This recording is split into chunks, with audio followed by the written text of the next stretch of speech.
जोहार। नव भारत मंथन में आप तमाम दर्शकों का स्वागत है। विकास, विकसित होना, इसकी अपनी एक अवधारणा है। कौन देश, कौन सा राष्ट्र कितना विकसित है और वहाँ का जीवन स्तर कितना समुन्नत और व्यवस्थित है, सुरक्षा की दृष्टि से वह कितना प्रभावशाली है और दुनिया में अपना कितना प्रभाव रखता है, इसका अपना एक क्राइटेरिया है। हमारे ठीक बगल का देश चीन धीरे धीरे अपने आप को विकसित घोषित कर दिया। उसी प्रकार से ऐसे दुनिया में बहुत सारे देश हैं जिन्होंने खुद को अपने आप को विकसित घोषित किया है, लेकिन दुनिया में विकास की अपनी एक अवधारणा है और उसका अपना एक क्राइटेरिया है। भारत उत्तरोत्तर उस क्राइटेरिया की तरफ बढ़ रहा है। आज हम जिस दौर में हैं वह संक्रमण का दौर है, और अगर यह कह सकते हैं कि दुनिया आर्थिक संक्रमण के दौर से गुजर रहा है तो कोई अतिशयोक्ति नहीं होगी। आज भारत के विकास, भारत के विकसित होने पर और विकसित भारत, ऐसे अवधारणा पर हम आज चिंतन और चर्चा करने के लिए उपस्थित हुए हैं। हमारे साथ इस चर्चा में भाग लेना है हमारे ठीक बाईं तरफ बैठे हुए हैं आप प्रोफेसर दिवाकर मिंज। प्रोफेसर मिंज रांची विश्वविद्यालय में इतिहास के प्राध्यापक थे, साथ ही साथ विभागाध्यक्ष भी रहे हैं, अभी अवकाश प्राप्त हैं। उनके ठीक बगल में बैठी हुई हैं प्रोफेसर भारती रायपत। भारती जी सेंट जेवियर्स कॉलेज में प्राणी विज्ञान पढ़ाती हैं, प्राध्यापिका हैं। उनके ठीक बगल में बैठे हुए हैं श्रीमान मृत्युंजय शर्मा जी। मृत्युंजय शर्मा सामाजिक कार्यकर्ता हैं, विषय पर काफ़ी गहरी पकड़ रखते हैं। उनके ठीक बगल में बैठे हुए हैं प्रोफेसर डॉक्टर रमाकांत अग्रवाल जी। रमाकांत जी XISS में इकोनॉमिक्स पढ़ाते हैं, साथ ही साथ अर्थशास्त्र के अच्छे जानकार हैं। आप तमाम एक्सपर्टों का, जानकारों का हमारे स्टूडियो में स्वागत है। Thank you. रमाकांत जी, हम विषय जब शुरू करते हैं तो आप ही से प्रारंभ करते हैं। जिस क्राइटेरिया की बात करते हैं, दुनिया का कौन सा देश किस क्राइटेरिया पर खरा उतर रहा है, ऐसा कहना तो मुझे लगता है कि वो आंकड़े ही बता सकते हैं, लेकिन जो विकास और विकसित होने की अवधारणा है वह किन किन चीज़ों पर आधारित है और डिपेंड करता है। धन्यवाद इस सवाल को पूछने के लिए, क्योंकि ये बहुत ज़रूरी सवाल है। जी जी बिल्कुल। आपको ये जान के शायद आश्चर्य होगा कि विकसित देश की कोई एक परिभाषा नहीं होती जी। उसके कुछ लक्षण होते हैं जी। बहुत सारे लक्षण होते हैं। उसमें एक लक्षण है कि प्रति व्यक्ति आय क्या है। तो अभी अगर आप विश्व बैंक की क्लासिफिकेशंस को देखें तो विश्व बैंक ने दुनिया के सभी देशों को 4 भागों में क्लासिफाई किया है। एक लो इनकम कंट्री, फिर लो मिडिल इनकम कंट्री, फिर अपर मिडिल इनकम कंट्री और एक high income country. High income country जिसमें करीब 32 से 35 कंट्रीज आती हैं, उनको विकसित कहा जाता है। OECD है, organisation of economic cooperation and development, उस समूह में जो 30 से 35 कंट्रीज हैं उसको विकसित कहा जाता है। अब कितनी आय होनी चाहिए ताकि हम अपने आप को विकसित कह सकें? पर कैपिटा, पर व्यक्ति। जी, पर कैपिटा। वो वर्ल्ड बैंक के अनुसार $13,500 प्रति व्यक्ति प्रति वर्ष आय से अगर ज्यादा है, डॉलर मतलब अमेरिकन डॉलर, तो आप कह सकते हैं कि आप हाई इनकम कंट्री हैं। हम कहाँ हैं अभी? हमारा इनकम अभी $2,670 प्रति व्यक्ति है। तो आपको पता लग गया कि आपको 6 गुना यहाँ से छलांग लगानी होगी, तब आप जा करके विकसित देश में जिन लोगों का प्रति व्यक्ति आय जो होता है उस श्रेणी में आप आ पाएंगे। ये पहला है। दूसरा, अक्सर हम लोग ये अपने आप से और दूसरों से भी सवाल करते हैं कि ऐसा क्या है कि हमारी जो स्टैंडर्ड ऑफ लिविंग है देश में, वो अमेरिका से और इंग्लैंड से और यूरोपियन कंट्रीज से कम है। क्यों? तो उसके बहुत सारे जवाब हो सकते हैं। उसमें एक जवाब ये है कि हमारे यहाँ के जो लोग हैं उनका जो प्रोडक्टिविटी है, मतलब प्रति व्यक्ति उत्पादन करने की क्षमता, वो अमेरिका के प्रति व्यक्ति उत्पादन करने की क्षमता से मुश्किल से 6% है। मतलब अगर हमारे देश का किसान एक आदमी और 2 अपने फैमिली के लिए प्रोडक्शन कर पाता है, मतलब टोटल 3 आदमी के लिए, तो एक अमेरिका का किसान 58 लोगों के लिए कर पाता है। हमारा देश अमेरिका के देश से 4 गुना बल्कि 4.5 गुना ज़्यादा आबादी है, लेकिन हमारे देश से वहाँ पर 7 गुना ज़्यादा जीडीपी है। मतलब हमारे देश का 25% आबादी है अमेरिका में और हमसे वो 7 गुना ज़्यादा प्रोडक्शन करता है। यही कारण है कि हमारा स्टैंडर्ड ऑफ लिविंग अन्य देशों से कम है। तो हमारे जो माननीय प्रधानमंत्री जी हैं, उनका ये कहना है कि अगर हम विकसित देश बनना चाहें तो हमें कुछ कुछ चीज़ों पर ध्यान देना होगा। मतलब प्रति व्यक्ति आय बढ़ानी होगी। उसके लिए उन्होंने 2047 में जो लक्ष्य रखा है $30 ट्रिलियन का, अभी हम कितने हैं? $3.73 ट्रिलियन। अब 3.73 को 30 ले जाना मतलब है कि आपको करीब 8 गुना ले जाना है इन 25 सालों में, 2022 से 2047 तक में। तो उसके लिए आपको 9.5% आपकी जीडीपी की ग्रोथ की दर होनी चाहिए, जो कि अभी हम विश्व के सबसे तेजी से विकसित हो रहे देशों में से एक हैं। फिर भी हमारी जो विकास करने की दर है वो मात्र 7.2% है। तो हमें इसको और आगे ले जाने की ज़रूरत पड़ेगी। ये प्रधानमंत्री जी उसके लिए बहुत सारा काम कर रहे हैं, जिसके बारे में हम लोग आगे चर्चा करते रहें। बिल्कुल। मृत्युंजय जी, बहुत अच्छी बात सर ने बताई कि परिभाषा कोई मानक नहीं है, उसके कुछ लक्षण हैं, और जो लक्षण आपने बताया तो उसमें हम कहाँ खड़े हैं उसकी भी इन्होंने व्याख्या की। लेकिन जो प्राप्ति करने का रास्ता है, जिसको मिरेकल कहते हैं, जो चमत्कार कहते हैं, वो आपको कहाँ कहाँ दिख रहा है? सर ने बहुत अच्छे से एक्सप्लेन किया इनफैक्ट क्या वो पैरामीटर्स है जिसके हम डेवलप्ड नेशन या अंडर डेवलप्ड नेशन बोले जाते हैं। एक पर कैपिटा इनकम है, एक और बहुत कॉमनली एक्सेप्टेड जो पैरामीटर है वो HDI इंडिकेटर है जी, जो ह्यूमन डेवलपमेंट इंडेक्स है। उसके 3 सब पैरामीटर्स हैं। उससे कहा जाता है कि जो रहने सहने की विधि है और जो उनका स्टैंडर्ड ऑफ लिविंग है वो कैसा है इन देशों में, उसके 3 पॉइंटर्स है, फिर उनको क्लब करके एक वेटेड एवरेज निकाला जाता है। तो उसमें भी हम कह सकते हैं अभी डेवलप्ड की कैटेगरी में नहीं है, लेकिन 2047 तक हम बनने की कोशिश कर रहे हैं। और जैसा आपने पूछा कि ऐसा क्या है जो हम बन सकते हैं, बन सकते हैं, बिल्कुल वो तो दिख रहा होगा ना कहीं ना कहीं, वो दिख रहा है और प्रधानमंत्री जी का कॉन्फिडेंस भी वहीं से आ रहा है। 2-3 उसमें महत्वपूर्ण चीज़ें हैं। सबसे पहला, जैसे प्रोफेसर रमाकांत जी ने कहा, अभी हम फास्टेस्ट ग्रोइंग मेजर इकोनॉमी है, पिछले करीब 3-4 वर्षों से हैं, और आने वाले कम से कम 20-25 वर्षों तक फोर्सिबल फ्यूचर में हम रहेंगे। कोई भी ऐसा मेजर इकोनॉमी में ओवरटेक नहीं कर पाएगा ग्रोथ रेट में जी। पहला वहाँ है। दूसरा, आप जब विकसित भारत 2047 की बात करते हैं तो उसकी एक ट्रिनिटी की बात करी निर्मला सीतारमण जी ने बजट में। इनफैक्ट उसमें उन्होंने कहा डेमोग्राफी, डेमोक्रेसी और डिवर्सिटी। जो सबसे पहला पॉइंट है डेमोग्राफी, वो सबसे ज़्यादा इंपॉर्टेंट हो जाता है इंडिया के लिए।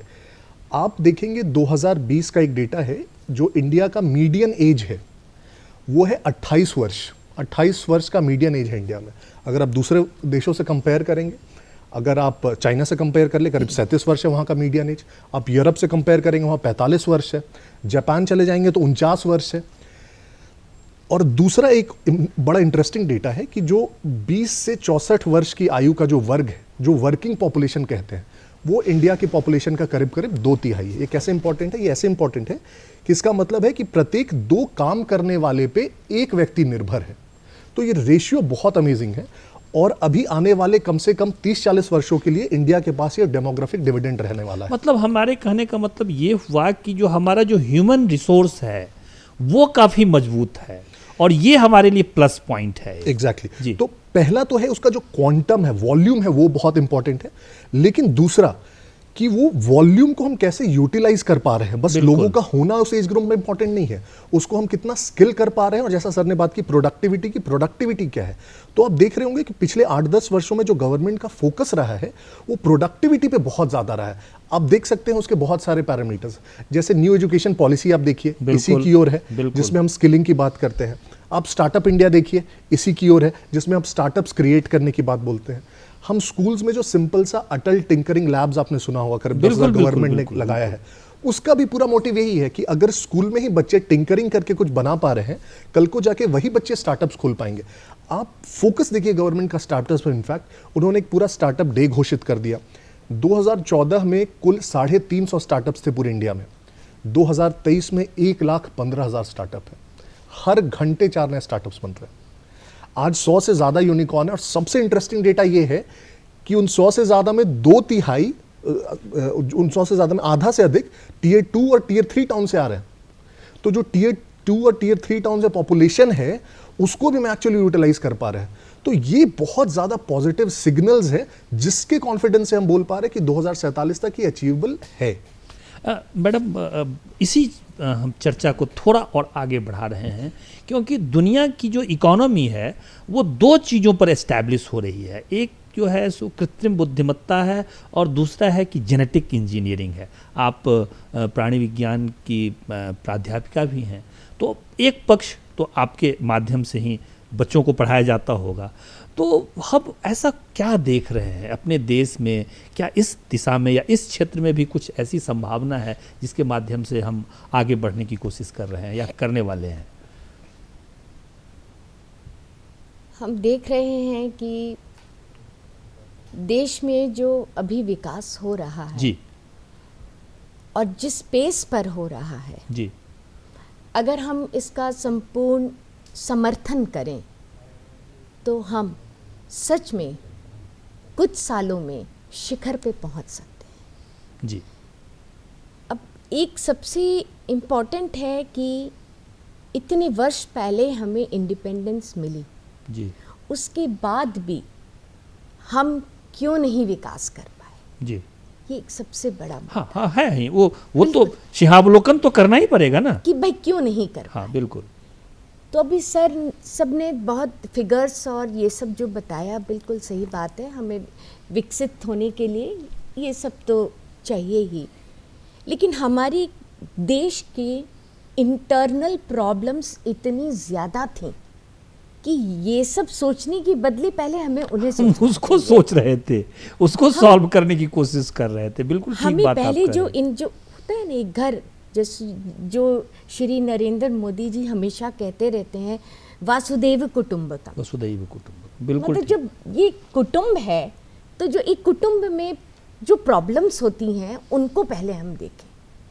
और ये बहुत उन्होंने छोटी छोटी जो योजनाएं अभी चलाई है ना, जैसे स्वच्छ भारत अभियान, हाँ उसका बड़ा प्रभाव पड़ा। अब बिल्कुल कोई ठीक बात। सोचता है भाई इसमें क्या ऐसा, लेकिन उसके उसमें जो शौचालय बनाए जिससे इतना बिग डिफरेंस आया, बिल्कुल ठीक बात।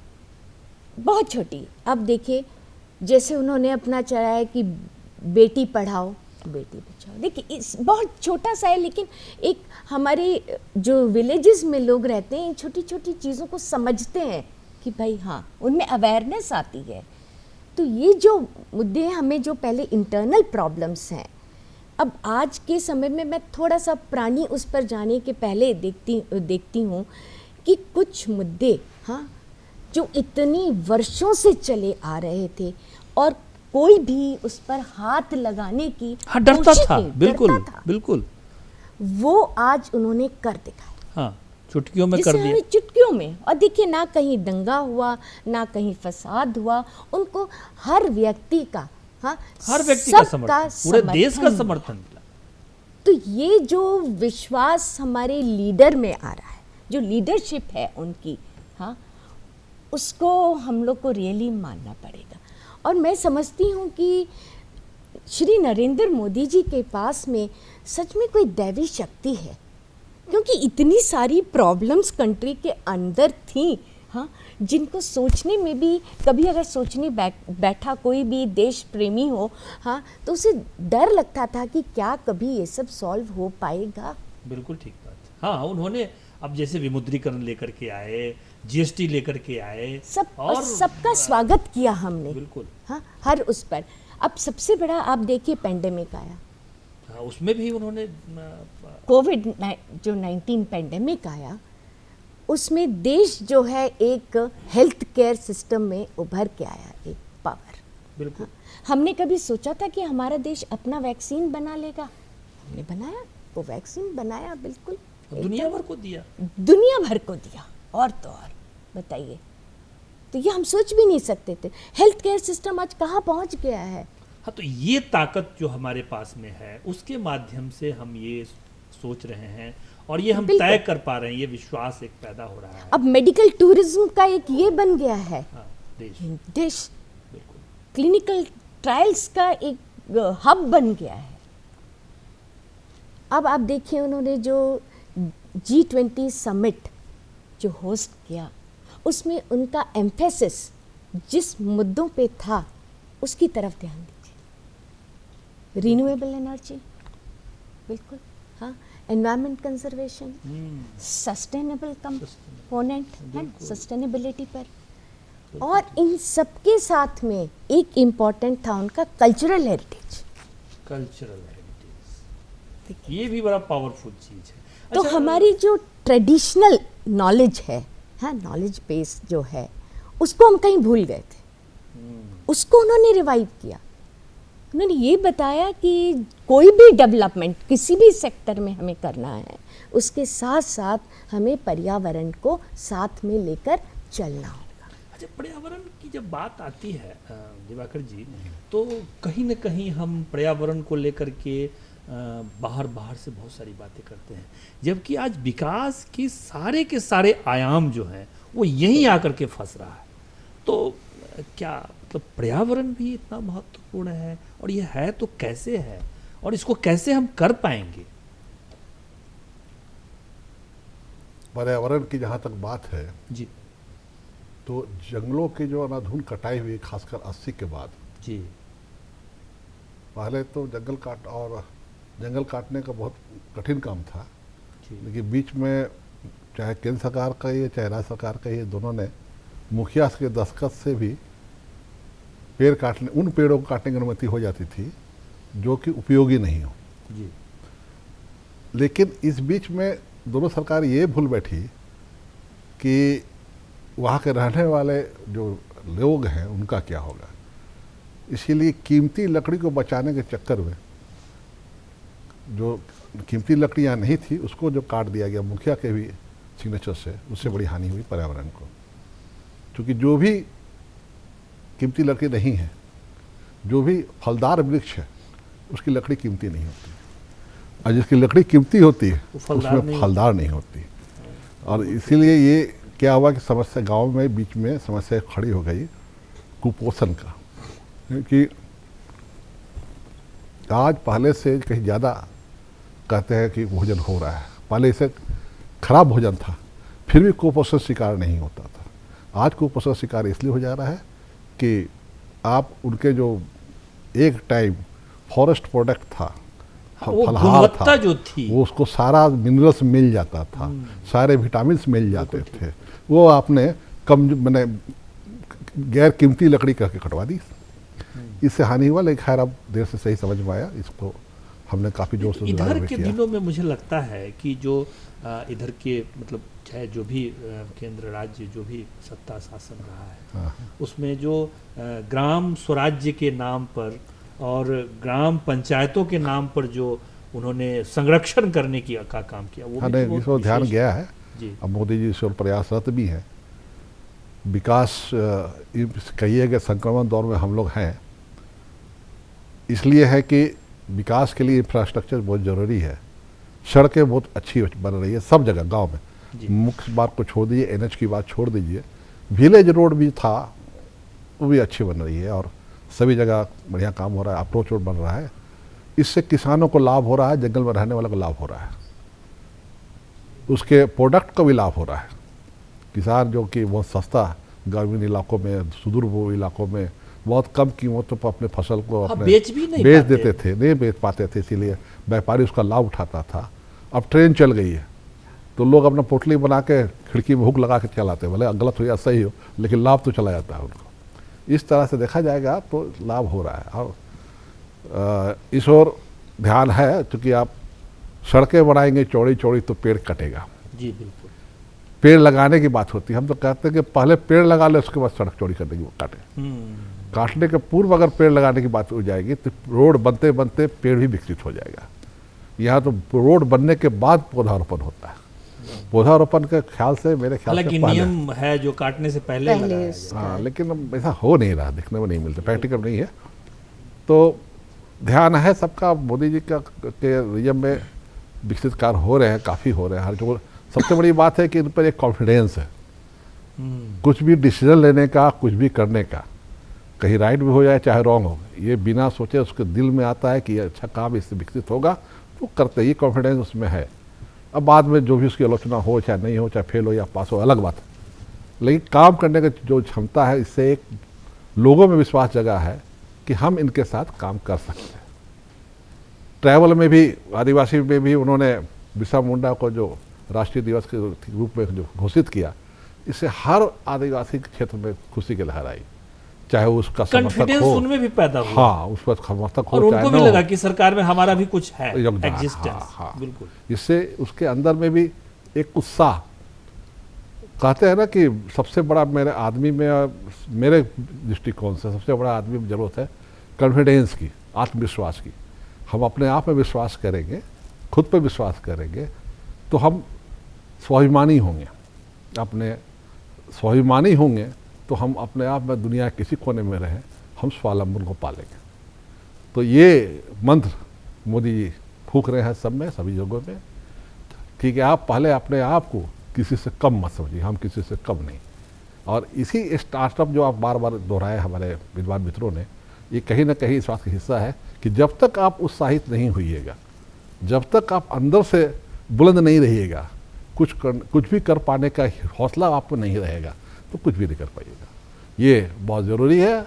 और सभी जगह देखा जाएगा तो बाकी विदेशी को जितने भी आए राइटर, या अभी तक हिंदुस्तान, आज़ाद हिंदुस्तान के बाद भी जो बहुत सारे लेखक आए, उन्होंने यहाँ के इतिहास को तो लगभग नकारा ही, कुछ है ही नहीं। बिल्कुल। कम से कम, और हर एक का, ऐसा नहीं कि किसी एक समुदाय विशेष का, हर एक का उन्होंने, यहाँ के आदिवासियों में भी क्या धर्म कर्म है वगैरह वगैरह का भी विश्लेषण करना उन्होंने शुरू किया। इसे एक नया भी तो मतलब गलत ढंग के इंटरप्रेट किया। हाँ, तो इसीलिए उन्होंने भी, हमें भी, चूंकि देखिए इतिहास की भूमिका है ना, वही जो मैं अभी कह रहा हूँ कि अपना स्वाभिमान जगाना, कि भाई हम भी कुछ है। और हमारा इतिहास जब इतना गौरवशाली रहा है तो उस पर अगर हम अभिमान करेंगे तभी हम आगे बढ़ पाएंगे, तभी हम में सेल्फ कॉन्फिडेंस आएगा, तभी हम अपने आप में फक्र महसूस करेंगे। ये सबसे मेरे ख्याल से ज़िंदगी में आज हर आदमी के विषय में एक सेल्फ कॉन्फिडेंस होना चाहिए कि हम कर सकते हैं। मैं ही कर सकता हूँ ऐसा सेल्फ नहीं आना चाहिए, लेकिन हम भी कर सकते हैं, वो क्यों, मैं भी कर सकता हूँ, ये आता है। बहुत सारे एग्जाम्पल है, कहिए तो मैं अभी गिनाना नहीं चाहता एग्जाम्पल को, लेकिन बहुत सारे एग्जाम्पल है। बिल्कुल बिल्कुल। जैसे कि एक छोटा सा एग्जाम्पल, हम लोग भी एक गलत फहमी थे कि कोई आदिवासी आदमी बिजनेस नहीं कर सकता, है ना। खुद जब हमने भी देखा बिजनेस शुरू किया था तो लोग कहा कि नहीं, ये आदिवासी आदमी बिजनेस करेगा। लेकिन अब आप देखिएगा कि यहाँ रांची का लोकल आदमी की बात बताते हैं आपको हम, इंद्रप्रस्थ जैसा बढ़िया पोटेंशियल जगह में एक पेट्रोल पंप का आवेदन निकला, और एक सूर्य मंदिर के सामने एक आवेदन निकला जी। आपको जान के आश्चर्य होगा कि यहाँ 50 आवेदन गिरा, जनरल कोटा में था ये। जनरल कोटा के होते हुए भी यहाँ 50 एप्लीकेशन गिरा इंद्रप्रस्थ HEC गेट पर, जो बहुत ज़्यादा पोटेंशियल एरिया है बिक्री के माध्यम से। और उससे कम पोटेंशियल एरिया है सूर्य मंदिर के नीचे, वो ST कोटा में था, वहाँ 84 को एप्लीकेशन गिरा। जनरल कोटा में 50 और ट्राइबल कोटा में 84। तो ये कहीं मतलब ना कहीं ये है कि भाई आज जो है, जो जिस समाज के प्रति हमारा ये दृष्टिकोण था जी, ये व्यापार नहीं कर सकता है, वो समाज भी फ्रंट लाइन पर खेलने की स्थिति पे आ गया है और कर रहा है, और बढ़िया से कर रहा है। तो ये कैसे हो पाया? इसलिए कि उसको लगा कि हम भी कर सकते हैं। स्टार्टअप भी उसी का हिस्सा है। बहुत सारे चीज़ें ऐसी है हमारे बीच में जो छुपी हुई है, जिसकी कदर हम लोग नहीं किए, और आज उसका वक्त आ गया, उसकी कदर करेंगे तो जो हमारा सबसे बड़ा अवगुण है वही सबसे बड़ा गुण हो जाएगा। अगर हमारी सबसे बड़ी आबादी है तो ये सबसे बड़ा हमारा फायदा भी इसी से हो सकता है। ज़रूरत है उसको इसी हिसाब से सोचने की, ढालने की।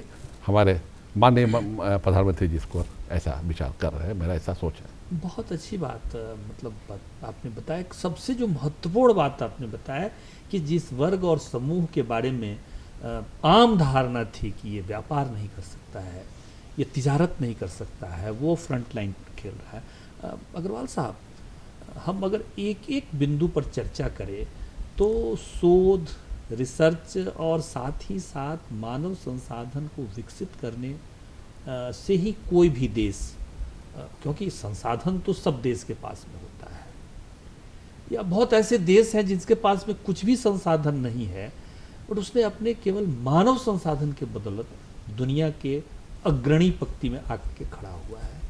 तो हमारे देश में मानव संसाधन वर्तमान दौर में किस स्थिति में है और इसको कैसे हम विदोहित कर सकते हैं, यानी तो कैसे इसका उपयोग कर सकते हैं? तो अभी शर्मा सर ने बहुत अच्छी बात बोली डेमोग्राफिक डिविडेंड के बारे में। जी। इन्होंने कहा कि जो वर्किंग एज पॉपुलेशन है 20 से 64 इयर्स का, वो हमारे देश में पूरे पॉपुलेशन का 2/3 है, 2/3 मेरे ख्याल से 67% शायद। तो अब आप उसको आप देखिए कि वो पॉपुलेशन तो है हमारे पास काम करने वाला, जी, लेकिन उसके पास क्या स्किल है वो बहुत जरूरी है देखना। जी, बिल्कुल बिल्कुल। आप सिर्फ हेड काउंट करके ये नहीं बोल सकते कि हमारे पास बहुत रिसोर्स है। रिसोर्स का खाली एक बिंदु है कि कितने लोग हैं, लेकिन वो कितना काम कर सकते हैं, उनमें क्या काबिलियत है, क्या स्किल है, क्या कौशल है, वो देखना जरूरी है।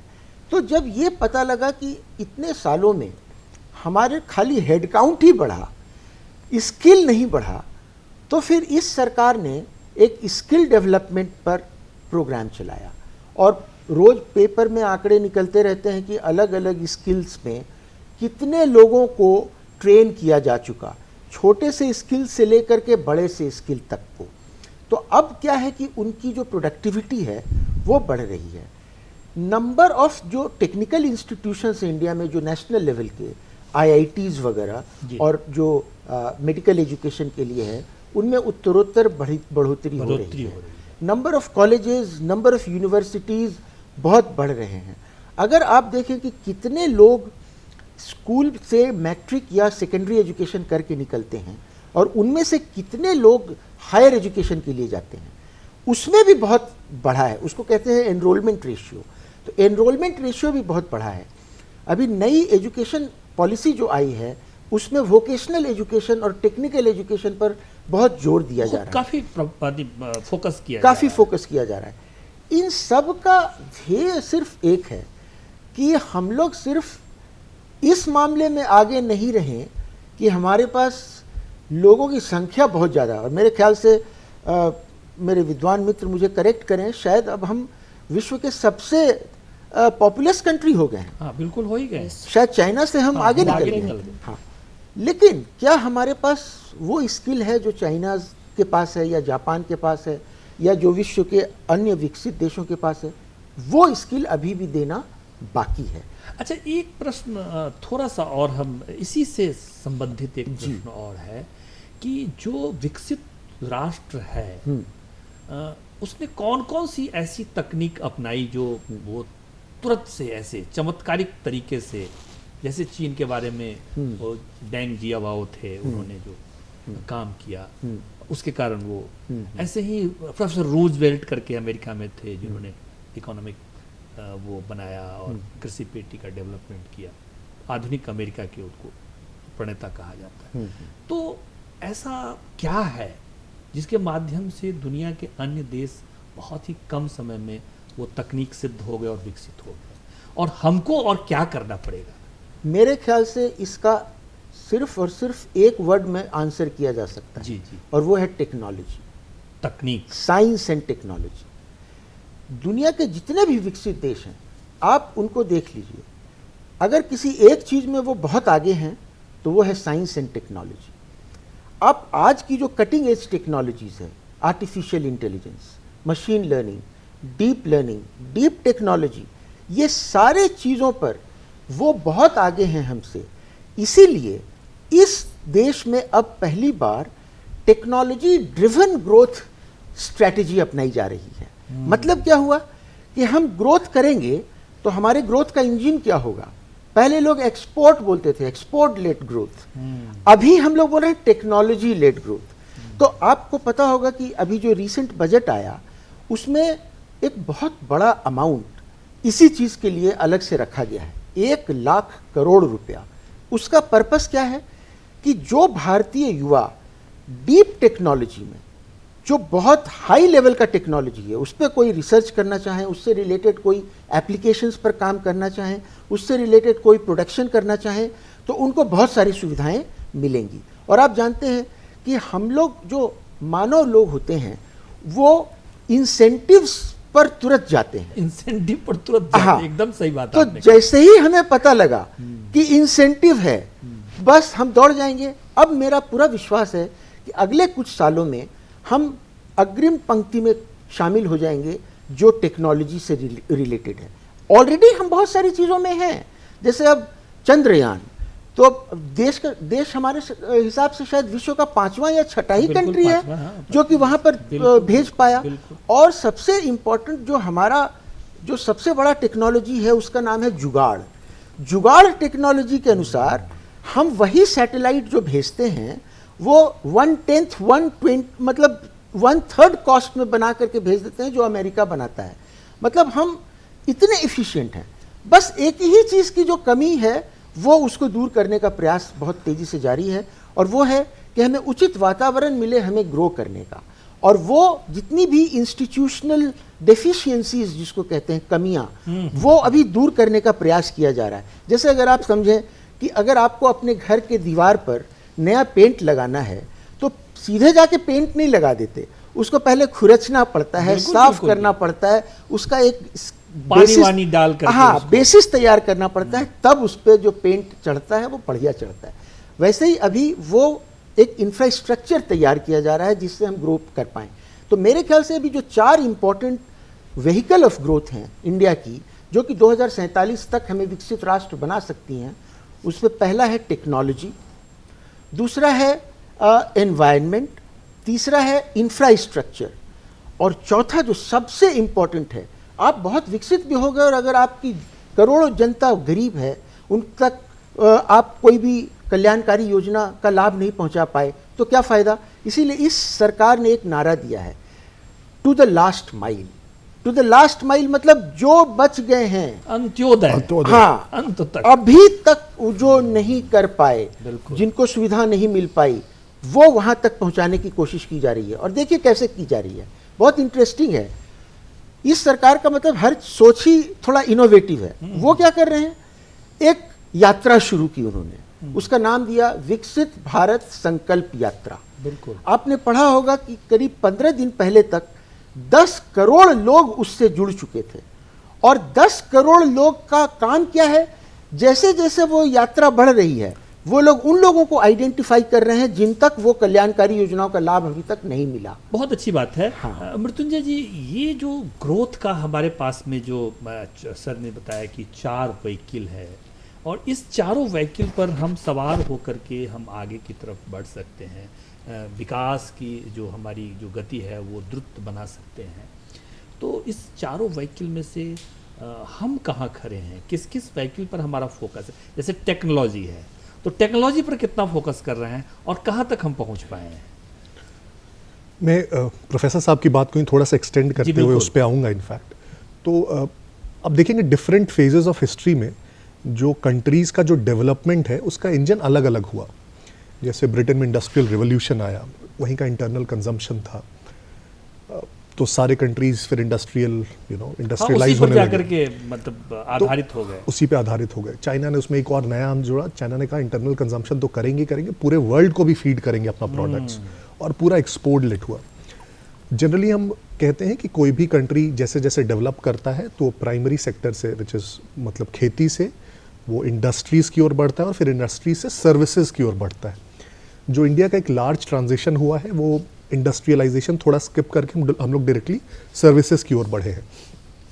जो एक लेटेस्ट चेंज आया है लेकिन वर्ल्ड ओवर जो इकोनॉमिक प्रोग्रेस में, वो क्या है, वो है जब से ये जो हम लोग इंडस्ट्री 4.0 की बात करते हैं, जिसमें artificial intelligence, machine learning, deep learning, neural networks, ये सब की बात करते हैं। जब पिछला तीनों फेजेस देखेंगे उसमें हम काफ़ी पीछे रहते थे। इनफैक्ट जब इंडस्ट्रियलाइजेशन यूरोप में आया तो हम कहीं नहीं थे।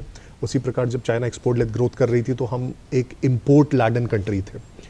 तो हम हर बार हम पिछले जो भी वैसे लीडिंग कंट्रीज रहे हैं उससे 10, 20, 30 साल पीछे ही रहे हैं। लेकिन अभी आप इंडस्ट्री 4.0 में अगर देखेंगे तो हम पूरे वर्ल्ड के करीब करीब साथ साथ हैं। शायद कुछ कुछ टेक्नोलॉजीज में कोई कंट्रीज हमसे आगे है, तो हम भी कुछ कंट्रीज से किसी टेक्नोलॉजीज में आगे हैं। तो आप देखेंगे यूएस कुछ टेक्नोलॉजीज में हमसे आगे है, लेकिन कुछ में इजराइल हमसे आगे होगा, कुछ में ताइवान आगे होगा, कुछ टेक्नोलॉजीज में हम इन सारे कंट्री से आगे होंगे। जैसा प्रोफेसर साहब ने कहा स्पेस की आप बात की, उसमें इनफैक्ट आप देखिए, तो अब हम पूरे विश्व के साथ साथ चल रहे हैं। अब इसको हम कैसे यूटिलाइज कर सकते हैं? गवर्नमेंट का काम ये नहीं है कि गवर्नमेंट ऐसे इंडस्ट्रीज खोले, गवर्नमेंट का काम है उसको पुश करना, इंसेंटिव देना, वैसा माहौल बनाना। सिग्नलिंग बहुत इंपॉर्टेंट होता है, और इस गवर्नमेंट ने ऐसे बहुत सारे इस चीज़ को अप्रिशिएट करते हुए ऐसे बहुत सारे स्कीम्स लेके आई है, बहुत सारे ऐसे मोटिवेशंस लेके आई है, जिससे लोग इसमें जुड़ रहे हैं। तो अगर हम वो स्टार्टअप इंडिया की बात करें, हम अगर जैसे हमने अटल टिंकरिंग लैब्स की बात करी थी, जो एक बजट में अपना आया है, एडिशनल फंड्स आए हैं इसके लिए, इनफैक्ट डीप टेक्नोलॉजीज़ के लिए, उसकी बात करें, आप जितने भी स्टार्टअप्स देखेंगे, इनफैक्ट जो प्रोफेसर साहब ने भी कहा कि अभी आप अगर विश्व के जो 10 सबसे बड़ी कंपनीज देखेंगे, आप कंपनी से जो 10 सबसे बड़ी है, उसमें मुझे लगता है एक को छोड़ के, बस वो जो क्लोथिंग लाइन है अरमानी वाला, उसको छोड़ के बाकी 9 टेक कंपनीज है।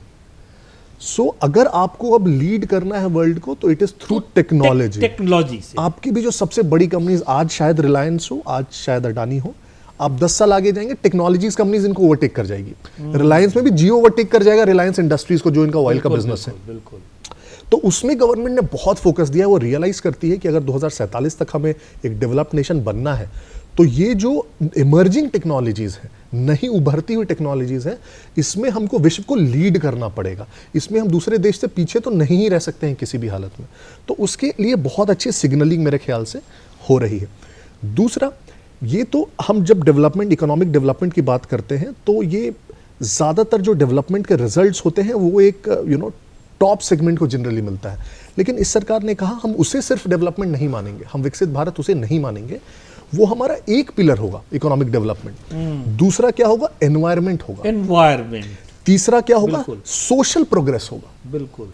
तो अगर हम उसके बेनिफिट्स नीचे तक पहुंचा पा रहे हैं, हमारा एनवायरमेंट भी उसके साथ साथ सेफ है, तभी उसको हम विकसित भारत कहेंगे। अच्छा मैडम, हमारा जो जिस प्रकार से अभी मृत्युंजय जी ने कहा कि एनवायरनमेंट सेफ है और चीज़ों को हम अंदर तक पेनिट्रेट कर रहे हैं, विकास का जो मॉडल है उसको बिल्कुल नीचे तक के जो हमारी अंतिम पंक्ति के लोग खड़े हैं, तो क्या एनवायरनमेंट में हम इधर के दिनों में कुछ काम किया है ऐसा? देखिए, एनवायरनमेंट के इसमें मैं कहना चाहूँगी जी कि हम थोड़ा सा और पीछे जाएं तो देखें कि हम लोग we lived in harmony with nature. उससे हम बहुत आगे चले गए, ठीक है। साइंस, टेक्नोलॉजी, ये सब तो है ही मापदंड और ये तो हमें करना ही है। लेकिन जैसे हमने कहा कि कोई भी टेक्नोलॉजी को जब हम इम्प्लीमेंट करते हैं तो उसका एनवायरनमेंट इम्पैक्ट असेसमेंट हमें करना चाहिए। और जब उसका असेसमेंट कर लेंगे तो हम एनवायरनमेंट या पर्यावरण का डिटोरिएशन नहीं करेंगे। बिल्कुल। अब अगर हम ये सोचते हैं कि बहुत रिमोट या विलेजेस में एनवायरनमेंट का डिस्ट्रक्शन हो रहा है, नहीं, जो एनवायरनमेंट का डिटोरिएशन हो रहा है वो अर्बन एरियाज में हो रहा है। जहाँ तक ज़्यादा पहुँच है, बिल्कुल, जहाँ ज़्यादा पहुँचे वहीं हो रहा है। बिल्कुल ठीक। तो हमें जितना भी जो पर्यावरण का जो भी करना है वो हमें अर्बन एरियाज में करना है। रूरल में तो अभी भी लोगों के पास में इतनी टेक्नोलॉजी बनी, they are living in harmony with nature. बिल्कुल ठीक बात है। तो ये इस दिशा में प्रयास हो रहे हैं। बिल्कुल बिल्कुल। अब जो विकास हम देख रहे हैं और श्री नरेंद्र मोदी जी जो भी स्कीम ला रहे हैं वो यही देख रहे हैं कि पहले उसका पर्यावरण पर क्या इफेक्ट होगा। जी, ये एक बहुत इम्पोर्टेंट है जो अब तक नहीं किया गया। और अभी बायो मैन्युफैक्चरिंग और ग्रीन एनर्जी पे बहुत काम हो रहा है। ग्रीन एनर्जी पर कितना ये है, रिन्यूएबल एनर्जी जो हमने कहा, तो इस पर कितना काम हाँ, अभी एक खबर भी चली, हम लोगों ने एक कार्यक्रम भी किया था, वो रूफ पर वो सोलर पैनल आया है। काफी अब वो सब्सिडीज दे रहे हैं कि भाई सोलर पैनल्स लगाइए, आप इस एनर्जी को हार्नेस कीजिए। हमारे पास विंड एनर्जी, सोलर एनर्जी, हाँ, हाइड्रो एनर्जी, किसी चीज़ की कमी नहीं है, सब बहुत है, उसे हार्नेस करना है हमें। और विलेज में तो काफ़ी हद तक जो है वो है, अर्बन में ज़्यादा जो है। देखिए, अब मैं इसका एक और ये बोलूँगी बिल्कुल। कि गवर्नमेंट हाँ बहुत कुछ कर रही है, सब कुछ कर रही है, लेकिन हम नागरिकों का एक सबसे इम्पॉर्टेंट है कि हमें देखना है कि जनसंख्या नियंत्रण सबसे ज़रूरी है, क्योंकि इसमें अगर जब तक हम अपनी पॉपुलेशन को कंट्रोल नहीं करेंगे तब तक हम अपने साइंस, टेक्नोलॉजी, इंफ्रास्ट्रक्चर या किसी भी की तरफ आगे नहीं बढ़ पाएंगे। हाँ मृत्युंजय जी, उस पर भी तो आदरणीय सीतारमन जी का भी उस पर भी तो कुछ आया है संभवतः इस बजट वाले सत्र में, उस पर भी उन्होंने ये डेमोग्राफिक डेमोग्राफिक वो ये एक बहुत कमेटी- important एक है, कमेटी very बना important। करके वो अभी डेमोग्राफिक चेंजेस जो आए हैं जी। उस पर एक स्टडी होगी। और अभी सबसे इम्पोर्टेंट उसका तो पॉलिटिकल सिग्निफिकेंस है जी। कि अगर आपका पॉपुलेशन कंट्रोल सदर्न स्टेट्स में ज़्यादा हुआ नॉर्दर्न स्टेट्स की अपेक्षाकृत, तो जो डिलिमिटेशन एक्सरसाइज होता है जिसमें number of parliament seats allocated to each state है, वो क्या होगा कि नॉर्दर्न स्टेट्स में बढ़ जाएंगी और सदर्न स्टेट्स में कम हो जाएंगी। मतलब आप उनको सजा दे रहे हैं जिन्होंने पॉपुलेशन फ्रंट पर अच्छा काम किया है और उनको इनाम दे रहे हैं उस पर भी इन्होंने बड़ा अच्छा काम किया है। हाँ। इसका मतलब एक कमेटी वमेटी बना रहे हाँ, हैं, उस पर कमेटी भी- वगैरह उन्होंने बनाई है। तो वो पॉपुलेशन क्या डेमोग्राफिक चेंजेस आया है। तो जैसे सर ने कहा 3Ds के बारे में, डेमोग्राफी, डाइवर्सिटी और क्या एक डेमोक्रेसी। और डेमोक्रेसी। तो ये डेमोक्रेसी भी एक बहुत इंपॉर्टेंट एलिमेंट है इस इंक्लूसिव ग्रोथ और विकसित भारत का। अच्छा मतलब दिवाकर जी हालांकि उस को पढ़ाते भी रहे हैं, उस चीज़ से काफ़ी रूबरू होते रहे हैं। इस सरकार में जो हमने अभी जो आधारशिला रखी गई है, विकसित भारत की जो आधारशिला रखी गई है, और मृत्युंजय जी ने जो कहा है कि एक तो भाई हम टेक्नोलॉजी की बात कर रहे हैं और दूसरा, और सर ने भी कहा कि दूसरा जो विकास है वो बिल्कुल अंतिम पंक्ति तक पहुंचाने की बात है। तो वो क्या इसमें इस सरकार में वो पहुंचाने की कोशिश तो हो ही रही है। देखिए, ये अंतिम व्यक्ति तक जो पहुँचे, जी ये जो बेस है दीनदयाल उपाध्याय का, ये सीधा दिया हुआ सिद्धांत है कि अंत्योदय, ये दीनदयाल उपाध्याय जी का दिया हुआ सिद्धांत है। देखिए, छोटी छोटी बातें होती है, उसको आदमी दाज कर जाता है। आपको प्रधानमंत्री जी ने एक काम किया है, जैसे बता रहे हैं, आपको एग्जाम्पल दे रहे हैं, थोड़ा जी, एग्जाम्पल देने की आदत है कि इंग्लिश बहुत लैंग्वेज लिंग्विस्टिक साइंस के मुताबिक इंग्लिश का स्थान पहला, दूसरा, तीसरा नहीं, पीछे है ना। लेकिन फिर भी आज के दौड़ में अंग्रेजी ने पहला स्थान प्राप्त कर लिया। क्यों? इसीलिए कि एक भाषा इंग्लिश जान जाइएगा तो आप हर भाषा का लिटरेचर पढ़ लीजिएगा, चाहे फ्रांस का हो, चाहे संस्कृत हो, चाहे तमिल हो, चाहे अरबी हो, चाहे जो भी हो, सबका वो अनुवाद किया हुआ उसमें। इसीलिए इस दौड़ में वो आगे निकल गया है। विकसित देशों के साथ भी यही बात है, वो आगे है और वर्ल्ड वाइड जो जहाँ भी ब्रेन देखता है कि जो टेक्नोलॉजी जिसको अच्छा ज्ञान है, वो अपने यहाँ ले आता है। बहुत सारे भारतीय तो बहुत ज़्यादा हैं, जैसा कि पूरा जानकारी हमसे ज़्यादा बेहतर तो लोग जानेंगे, विद्वान आदमी हैं, इनके सामने हमको लग रहा है कुछ हम कम ही जानते हैं, लेकिन फिर भी जी जी जहाँ वो बाहर में ऐसा नहीं कि भारतीय लोग अच्छे अच्छे स्थान पर, या भारतीय का बल उनको विकसित देशों को बनाने में नहीं लगा और अच्छे लोग निकल जाते हैं, जो नहीं निकल सके रह गए। तो इस तरह से हम लोग में मोदी जी ने किया है कि नहीं, आप रीजनल लैंग्वेज जो छोटे छोटे जगह में है, आप जिस भाषा को जानते उसी भाषा में पढ़िए। क्यों? देखिए, हम हर एक बार यहाँ जो अपने बहुत अच्छे शब्द का इस्तेमाल किया इन्होंने कि जुगाड़, जुगाड़ तो यहाँ हर गांव में है, जुगाड़ तो हर गांव में है, और जुगाड़ वो की जुगाड़ तकनीक को जो अगर है आप बदलने में लगा दीजिएगा कि इंग्लिश सीखो, तो बहुत सारी तो जुगाड़ क्षमता- खत्म हो जाएगा। जुगाड़ खत्म हो जाएगा। बिल्कुल ठीक बात। है ना। ये जुगाड़ जो है वो तभी हो सकता है जब आपको उसी रूप में विकसित कीजिए जिस रूप भाषा में वो जानता है ना। तो इसलिए देखिए कितनी छोटी बातें हैं, लेकिन हम लोग का दिमाग में बहुत सारे Impact बड़ा डाल रहा है बहुत सारे हम लोग के दिमाग में नहीं आता, लेकिन मोदी जी के दिमाग में आया कि नहीं, जो जहाँ जिस भाषा में समझता उसको उसी भाषा में समझाओ। साइंस हो, मेडिकल हो, जो हो। पहले मेरे दिमाग में यही था कि मेडिकल पढ़ना है तो बड़ा अंग्रेजी पढ़ना अंग्रेजी पढ़ना पड़ेगा। एक आदमी बैठा है दिल्ली में, बोला क्या कर रहे हो? तो आजकल मेडिकल पढ़ाने की रसिया भेज रहे हैं। हमने रसिया तो यार इंग्लिश से सीखना दिक्कत, बोला नहीं, वहाँ रशियन भाषा में पढ़ाई जाती है। हमारा रशियन भाषा तो यहाँ से जाता है उधर से जानता ही नहीं है। बोला 1 साल के अंदर कर उसको इतना एक्सपर्ट कर दिया है कि एक साल के अंदर वो सारी भाषाएं पढ़ सकता है रशियन भाषा, और 1 साल उन लोग रशियन पढ़ाता है, उसके बाद मेडिकल इंजीनियरिंग जानने देता है। तो ये क्षमता जब है, तो हमारे यहाँ जब रशियन की ये ताकत है, तो हमारे यहाँ भी हर भाषा का ऐसा साइंटिफिक विकास हो कि आदमी अपने ही भाषा में सारा चीज़ पढ़ ले। साइंस का अगर वो चढ़ ले आगे, उसको उसने वो एक बिंदु देगा, एक आइडिया देगा, वो जुगाड़ देगा, उसको और विकसित करना। जैसा इन्होंने कहा बहुत सारा टेक्नोलॉजी है, विकसित कीजिए, लेकिन शुरुआत जो होता है बिंदु, वो बिंदु जुगाड़ से ही शुरू होता है। तो ये हमारे यहाँ भी भारतीयों ने जो किया वो समझिए कि सही बात है कि बहुत कम खर्च में किया। जो मंगलयान खासकर भेजा तो बहुत कम खर्च में किया। मंगलयान, सौरयान, हाँ सौरयान सब जुगाड़ का ही नतीजा है, और सब यही के लोग हैं इसलिए जुगाड़ कर पाए। बहुत हाई फाई टेक्नोलॉजी में जाकर अगर जुगाड़ करते तो नहीं हो पाता, जमीन स्तर पे ही जुगाड़ होता है। इसीलिए नरेंद्र मोदी की ये सोच कि आप अपनी भाषा में पढ़िए और अपनी भाषा में ही आपको सारी टेक्नोलॉजी के जितने भी मापदंड हैं उपलब्ध कराने का प्रयास होगा, बहुत अच्छी बात है जो चला रहा है। तो ये जो मतलब इन्होंने जो न्यू एजुकेशन पॉलिसी ये जो ले करके आए, और इसमें जो इन्होंने कहा कि मातृभाषा जो स्थानीय भाषा है उसको भी मजबूत किया जाए, साथ ही साथ वो अगर दूसरी भाषा पढ़ना चाहता है तो वो भी पढ़ सकता है, जिसके कारण जमीनी स्तर पर जो तकनीक है, जो टेक्नोलॉजी है, वो बेसिक चीज़ है वो प्राप्त हो रहा है, और उसके द्वारा देश भी विकसित हो रहा है, स्थानीय लोग भी विकसित। इसीलिए हमने इंग्लिश के एग्जाम्पल दिया, विकसित हो गया, लेकिन देखिएगा उसका 6ठा या 7वां स्थान है। दुनिया में बोलने की दृष्टि से 6ठा और 7वां तो है ही, बिल्कुल। और लेकिन उसके पास में सारे मतलब अनुवाद किए हुए हैं।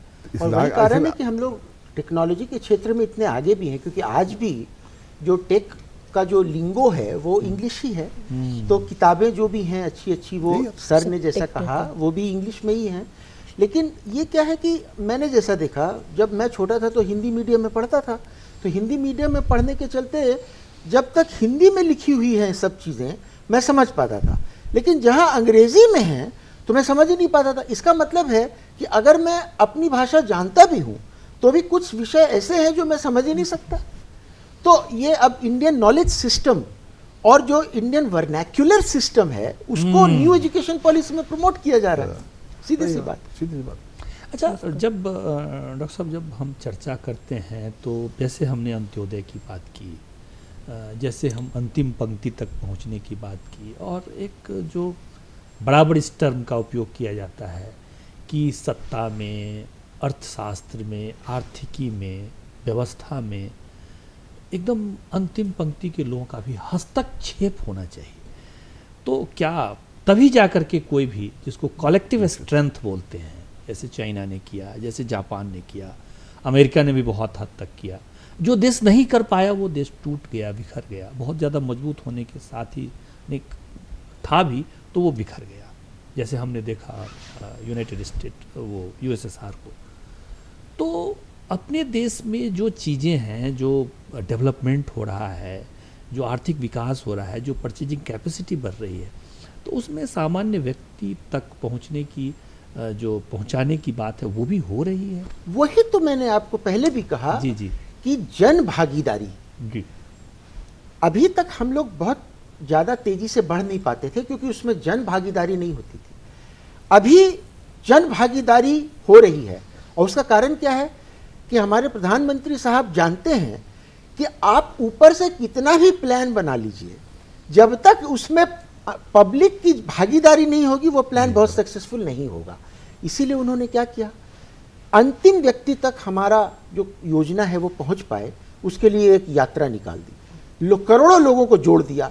अब अगर मैं एक लाभार्थी हूं, मान लीजिए आयुष्मान कार्ड का, मैं उस यात्रा में हूं, अब मैंने देखा कि शर्मा जी को अभी तक उसका फायदा नहीं मिला, मैंने पता है मुझे कि ये उस अर्हता को, मतलब एलिजिबिलिटी को रखते हैं जिसमें वो आयुष्मान कार्ड इनको मिलना चाहिए, मैंने इनको आइडेंटिफाई किया और इनको एक आयुष्मान कार्ड दिलवा दिया।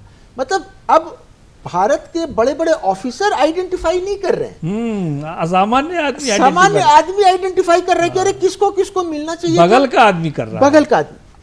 उससे एक पॉलिटिकल फायदा भी यह है कि सबको जब फायदा होगा तो लोगों को हाँ, स्वाभाविक लगेगा, है ना। वो तो है ही, लेकिन पॉलिटिकल फायदा बाद का बात है।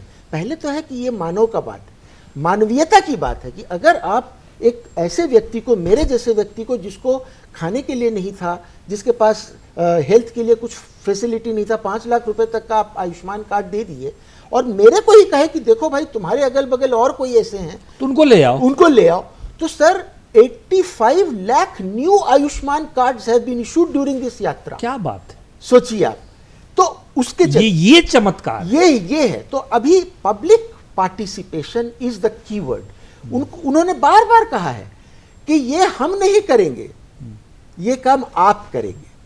तो पब्लिक पार्टिसिपेशन, जन भागीदारी, यही मेन पब्लिक। मृत्युंजय जी, जब पब्लिक पार्टिसिपेशन की जब हम बात करते हैं, जन भागीदारी की जब बात करते हैं, तो बड़ी अच्छी बात डॉक्टर साहब ने बताया कि पहले क्या होता था ना कि बड़े बड़े PSU खोल करके, बड़ी बड़ी कंपनियां खोल करके क्या कहते थे कि भाई ये यहाँ पर इतना बड़ा कंपनी हमने खोल दिया और यहाँ पर इतने लोग का हमने बहाल कर दिया।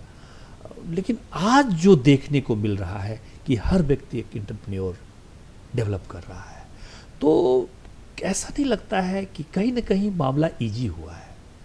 हर व्यक्ति देख रहा है कि नहीं, हम तो उद्योगपति भी हो सकते हैं। कृषक भी समझ रहा है कि उद्योगपति हो सकते हैं, एक छोटा व्यापारी भी समझ रहा है कि नहीं भाई, हम क्यों नहीं फैक्ट्री खोल सकते। तो यही कॉन्फिडेंस उन्होंने भरा। ये चीजें इजी तो हुई है इधर के दिनों में, और ये हमको लगता है कि ये चमत्कार लेकर के आएगा। इसमें बहुत इंपॉर्टेंट होता है कि आपकी सोच या पॉलिसी क्या है। तो एक गवर्निंग पॉलिसी जो हमारे प्रधानमंत्री अक्सर बोलते भी हैं कि a government has no business to be in business. जी, गवर्नमेंट का काम इंडस्ट्री या फैक्ट्री चलाना नहीं होता है। पास में जो भी PSUs खोले गए थे वो इसलिए खोले गए थे कि कैपेबिलिटीज़ नहीं थी प्राइवेट सेक्टर के पास वैसे बड़े PSUs खोलने की। उसमें बहुत सारी इनएफिशिएंसीज भी आई। आप अगर 10 साल पीछे जाके देखें तो हमारी जितनी PSUs थी करीब करीब सारी लॉस मेकिंग PSUs थी, उसमें से शायद ही कोई प्रॉफिटेबल PSUs थी। लेकिन इधर के दिनों में वो भी चित्र बदला है। इधर के दिनों में वो भी चित्र बदला है। एक तो उसे भी इफिशिएंट बहुत बनाया गया है। आप उसमें वर्किंग कल्चर तो देखेंगे, अभी जितने भी मित्र हैं हमारे जो गवर्नमेंट सेक्टर में काम करते हैं, PSUs में काम करते हैं, आप जब भी उनसे बात करेंगे तो पहले और अब के अप्रोच में एक बहुत डिफरेंस दिखेगा। पहले जनरली एक माना जाता था कि कहीं सरकारी नौकरी हो गई तो आराम की नौकरी हो गई। हाँ, फिर हो गया, आराम करना है, काम नहीं करना है, तनख्वाह उठाना है। आज अगर आप जाके आप दिल्ली के ऑफिसेस में जितने भी बैठते हैं, सरकारी बाबू बोलिए या इंजीनियर्स या जो भी सीनियर पदों पे हैं, आप उनसे बात करिएगा, उनका एक ही स्टेटमेंट आएगा कि जो हमारी नौकरी है वो प्राइवेट सेक्टर के लोगों से भी ज़्यादा मुश्किल होती होगी। इतना हम उसमें इन्वॉल्व रहते हैं और इतना हमारे ऊपर रिस्पॉन्सिबिलिटी रहती है। तो एक वो वर्किंग कल्चर चेंज आया है। दूसरा, आपने इनेबल किया लोगों को। आपने साफ साफ कहा भाई बिजनेस चलाना हमारा काम नहीं है, बिजनेस चलाना आपका काम है, लेकिन हम बिजनेस चलाने के लिए आपको ऐसे छोड़ नहीं देंगे, हम आपको मदद करेंगे। मदद कैसे करेंगे? जैसे हमने स्टार्टअप्स की जो बात की, आपने बहुत सारी पॉलिसीज़ लाई, जो इंडस्ट्रियल पॉलिसी लाई, आपने एक सिंगल विंडो क्लियरेंस बनाया। पहले आप किसी भी एक इंडस्ट्री को सेटअप करने जाते थे, 50-60 अप्रूवल्स लगते थे, उन अप्रूवल्स को लेते लेते सालों गुजर जाते थे। आज अगर आप देखेंगे, आप जनरल जो अप्रूवल टाइम देखेंगे वो 3 महीने से कम में आ गया है, जो पहले सालों में होता था। गवर्नमेंट का सिंपल सा पॉलिसी है, उसको किसी भी हाल में 30 दिन से कम होना चाहिए। मेरे को अगर आज एक इंडस्ट्री सेटअप करने का मन है, आज अगर मैंने सोचा 30 दिन के अंदर मैं सारा का सारा चीज अप्रूवल्स हो जाए। अच्छा बेटा, जो आज जो इजी चीज हुआ है, जो लगता है सबको अपने हाथ में आ गया है, वो कैसे हो पाया है और वो उसको किस रूप में आप देखते तो हैं? उनका जो विजन था जो पहले डिजिटल इंडिया, डिजिटल इंडिया, वो digitalisation in every sector, health care sector में भी डिजिटलाइजेशन हो गया। तो ये बहुत बड़ी उनकी। दूसरी चीज़ अभी आप जो देख रहे हैं, देखिए एक वुमेन जो है बहुत बड़ी फोर्स होती है किसी वो भी तो है नेशन ही, के। किसी भी चीज के लिए है वो जो तो शक्ति है। वुमेन में विकास हम अभी देख रहे हैं, देखिए हर सेक्टर में वुमेन चलेगी, ये डेफिनेटली कहीं ना कहीं जो प्रेजेंट गवर्नमेंट है श्री नरेंद्र मोदी जी के इसमें इसका बहुत उसको प्रोत्साहन मिला है वुमेन को। देखिए छोटी छोटी जो बोला जो एंटरप्रेन्योरशिप स्किल्स जो हैं, हाँ है तो ना, हाँ वो तो बहुत मैं ज़रूरी वही है। देख रहा हूँ कि जो महिलाएं हैं उनको भी काफ़ी ताकत मिली बिल्कुल, है। बिल्कुल। हमारा जो एक सबसे छूटा हुआ समाज था, आदिवासी समाज, उसमें भी एक नए प्रकार की ऊर्जा और ताकत विकसित हुई है। हर किसान, हर छोटा व्यापारी आज देख रहा है कि अपने आप को हम स्थापित कर रहे हैं। साथ ही साथ भारत विकास की तरफ इतनी द्रुत गति से आगे बढ़ रहा है, जैसे सर की भाषा में अब हम फ्लाई यानी उड़ना शुरू कर चुके हैं, तो अब हम रुकने वाले नहीं हैं और ये हम वहाँ जाकर के रुकेंगे जहाँ हम विकसित हो पाएंगे।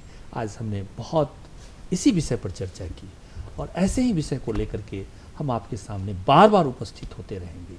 हमारे एक्सपर्ट स्टूडियो में आए, आपका बहुत बहुत आभार, बहुत बहुत धन्यवाद।